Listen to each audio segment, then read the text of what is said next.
कैसे हुई सृष्टि की रचना? कौन था सहायक? आइए जानते हैं।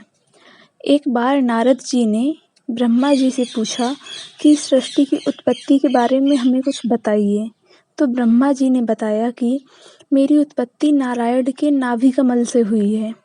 जब मेरी उत्पत्ति हुई तो महादेव ने मुझे सृष्टि की रचना का आदेश दिया और वह अंतर्ध्यान हो गए यह कहकर। तब ब्रह्मा जी ने बहुत चिंतन किया कि सृष्टि की रचना कैसे की जाए। फिर वह शिव के निर्मित समुद्र के निकट गए और उसके जल में अपने दोनों हाथों की अंजलि डाली तो उस जल से बाहर एक 24 तत्वों का अंड प्रकट हुआ, जिसे हम पिंड भी कहते हैं। परंतु उस पिंड में कोई भी चेतना न थी। यह देखकर ब्रह्मा जी चिंतित हो गए और 12 वर्षों की तपस्या में लीन हो गए।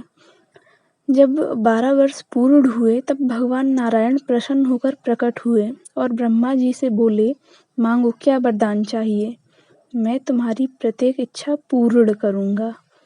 तो ब्रह्मा जी बोले कि मुझे सृष्टि की रचना करनी है, परंतु इस 24 तत्वों के पिंड में कोई चेतना ही नहीं हो रही है।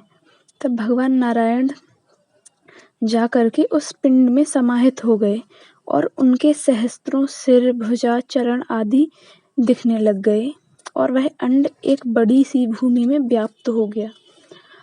तब जाकर उस पिंड के अंदर भगवान शिव जी ने अपना निवास स्थान बनाया, जिसे कैलाश के नाम से जाना जाता है, और भगवान नारायण का बैकुंठ धाम बना।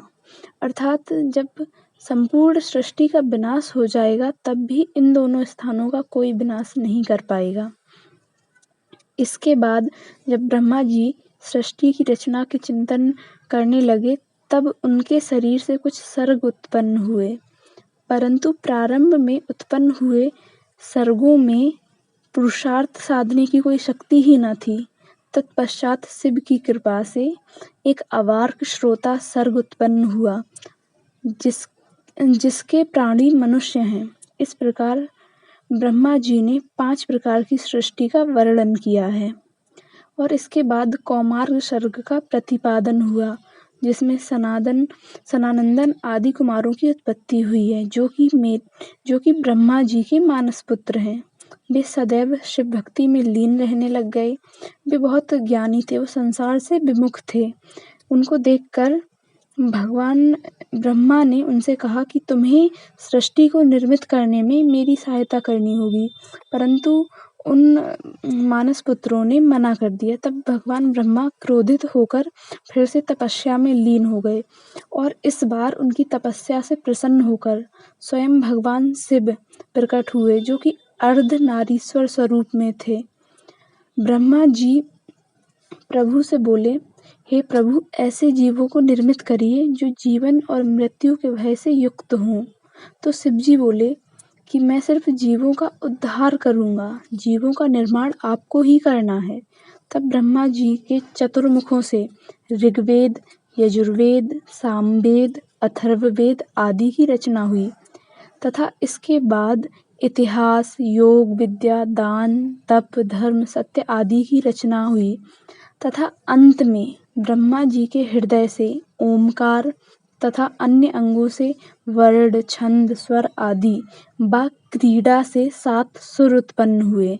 जब ब्रह्मा जी को लगा कि अभी भी मेरी बनाई हुई सृष्टि की वृद्धि ही नहीं हो रही है, तब उन्होंने अपने शरीर को 2 भागों में विभाजित कर दिया, जिसको नाम दिया का और या।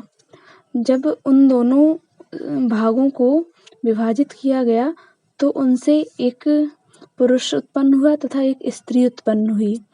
पुरुष का नाम हुआ मनु और स्त्री का नाम हुआ शत्रुपा, और इन दोनों ने मिलकर के सृष्टि के वृद्धि में सहयोग किया। तो इस प्रकार हुआ है हमारी सृष्टि की रचना।